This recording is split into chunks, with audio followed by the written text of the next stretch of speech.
যা হ্যাঁ বলো। ঘটনা হচ্ছে কি, দেশ তো ধ্বংসের পথে চলিয়ে গেল। যদি সে বাড়ি কিরম কথা, এই যে মাদক নিয়ন্ত্রণে সরকার বা আমাদের এলাকার লোকজন যে পদক্ষেপ নিচ্ছে, এই পদক্ষেপে আমি ধন্যবাদ জানাই। তার চেয়ে বড় কথা হচ্ছে কি, যে মাদকে কিন্তু কিছু কিছু সংসার একবার শেষ হয়ে যাচ্ছে। মানে আমাকেও একটু হুঁশ থাকতে এই দিক দিয়ে, বুঝছো? কারণ আমাকেও তো ফল আছে, আমরা অনেক বাবা হয়েছি, আমাকে একটু সচেতন আমরা না থাকলেই আমাকেও গর্ব কেনা ভেঙে গেল।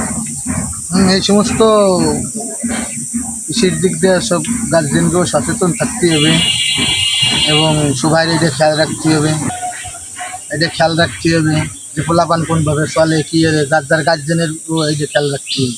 এই কথাটাই তোমার আমি করতেছি। মনে করো তোমার জেঠারে তো তুমি চেনো ভালো মতো, বা আরও আমাকে পাড়ায় যে ছোটো ছোটো গুরুজরা আছে, আমরা এই যে যে আমরা আমরা যে বয়সী লোক, আমরা যদি একটু সচেতন না থাকি, কোন গুরুজরা ক্যাম্পায় হাঁটলো, ক্যাম্পায় চললো, তাকে হয়তো দাওয়া দেওয়া যাবে না, তাকে ভালোবাসিয়া বুঝইয়া করতে হবে, বাবা এইভাবে আটিস নিয়া, এইভাবে চলিস নিয়া, এগুলো খারাপ, এগুলো যদি আমরা আনে না দিই, এরা আমরা কিন্তু ধ্বংসের পথে চলেই যাচ্ছি।